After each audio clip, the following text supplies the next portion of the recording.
Сирия – это священная земля для христиан и мусульман, священная земля пророков и апостолов. Здесь на протяжении уже многих тысяч лет появляются и исчезают цивилизации. Но они не просто исчезают, сменяя друг друга, они как бы встраиваются друг в друга. Арабская республика Сирия в нынешнем ее виде возникла в 1963 году.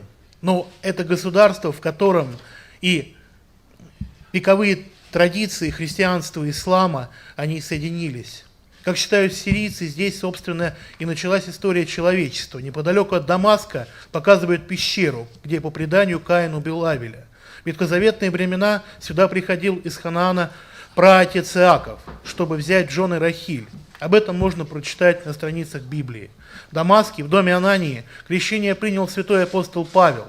Сейчас на этом месте находится церковь, принадлежащая католическому ордену францисканцев. В древней Антиохии христиан впервые назвали христианами. Христианская община, основанная там первоверховными апостолами Петром и Павлом, существует до наших дней и возглавляет ее третий по чести в православном мире блаженнейший патриарх Антиохийский Игнатий.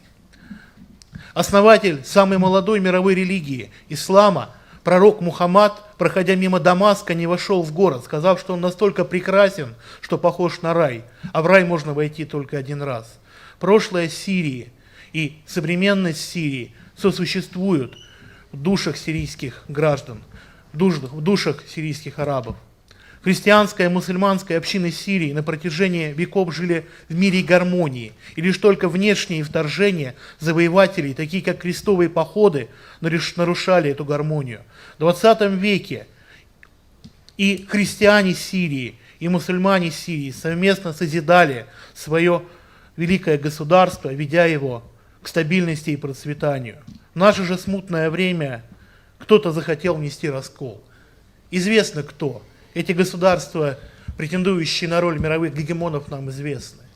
Эти люди не ценят великих культурных наследий, они не ценят мировой истории, они переписывают все заново. Тот фонд, который мы создали, Христианская международная солидарность, мы планируем провести в течение этого года международную выставку с демонстрацией фото и видеоматериалов, содержащих кадры разрушения христианских святынь, представителями нетрадиционных радикальных исламских группировок одной из европейских стран, дабы привлечь внимание международной общественности к проблеме сохранения культурного наследия древних христианских церквей, а также активизировать международные усилия по борьбе с любыми формами и проявлениями религиозного радикализма. Все знают то, что происходит в Сирии.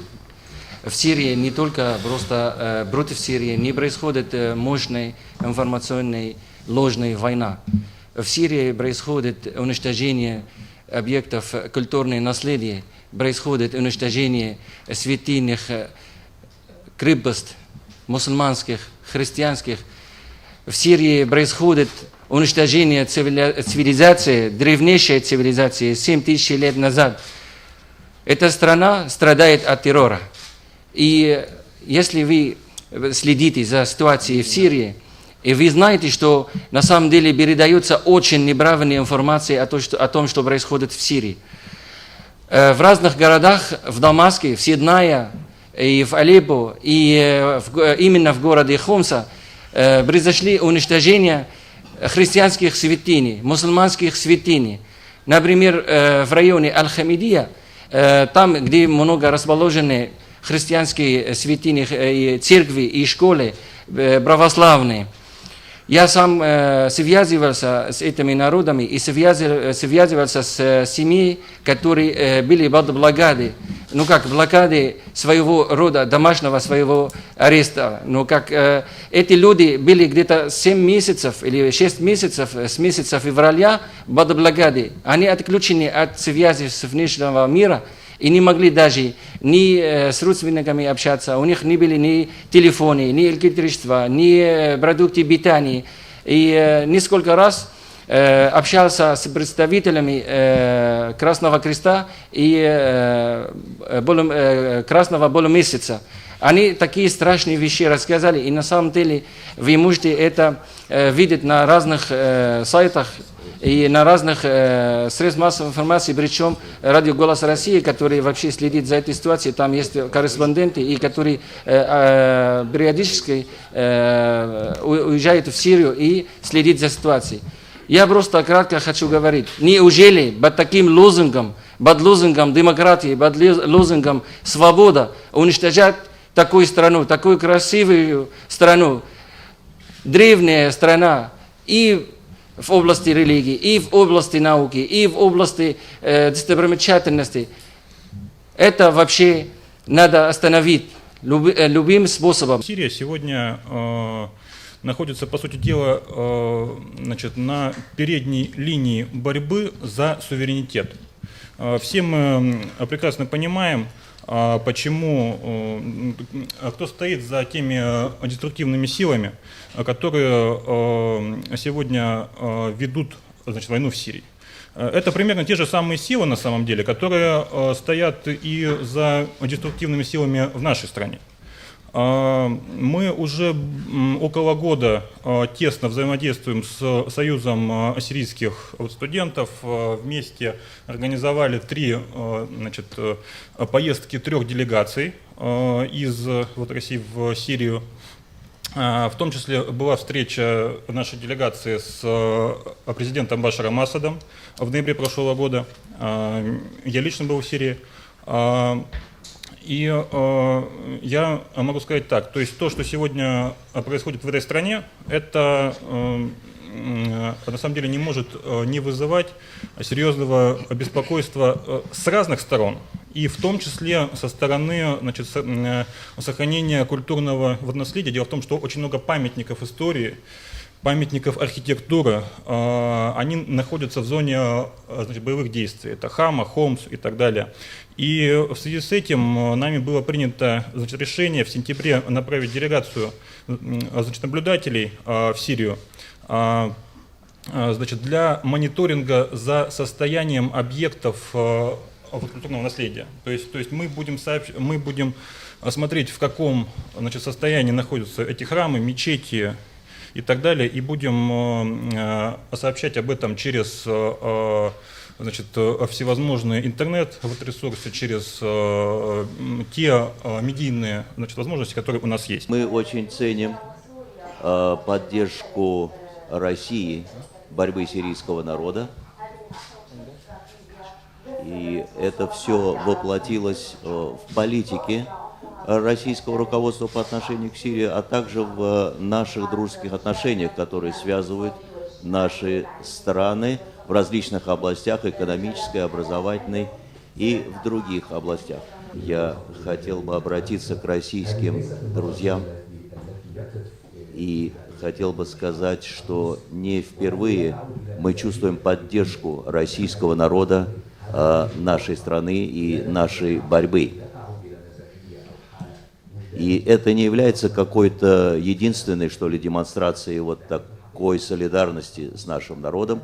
Это постоянная политика, отражение постоянной политики и позиции российского государства, российского народа по отношению к нам. Они хорошо понимают, наши российские друзья, те проблемы, перед которыми мы стоим в настоящее время. Мы, сирийцы, подвергаемся нападению со стороны Соединенных Штатов Америки и их западных союзников.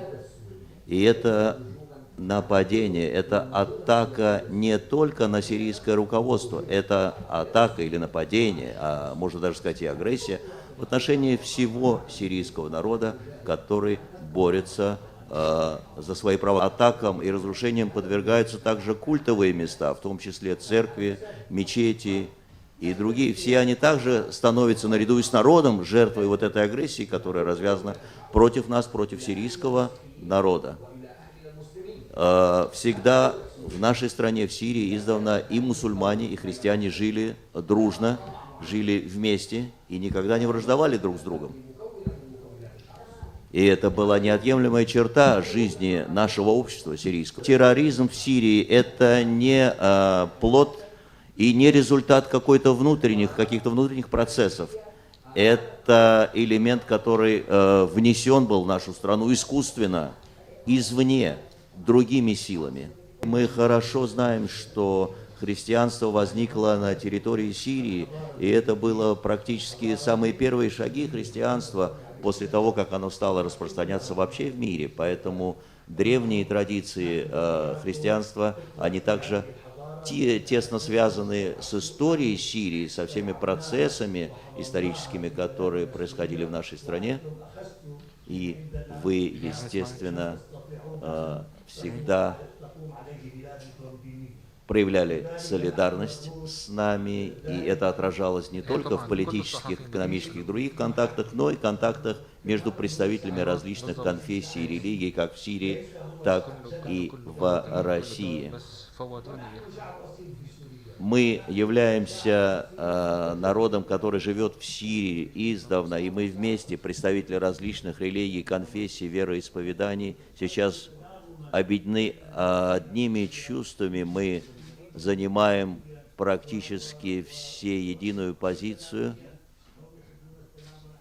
Мы выступаем за мир, за скорейшее урегулирование тех проблем, с которыми сталкивается наша страна на протяжении последнего времени.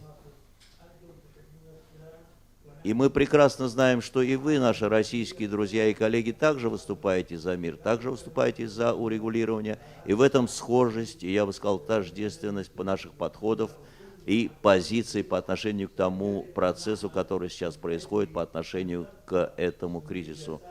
Но для нас очень важно, чтобы Сирия осталась целой страной, чтобы она сохранила свою идентичность, свое лицо, чтобы она сохранила себя как единую страну, несмотря на все попытки разделить и расчленить ее, которые предпринимаются сейчас.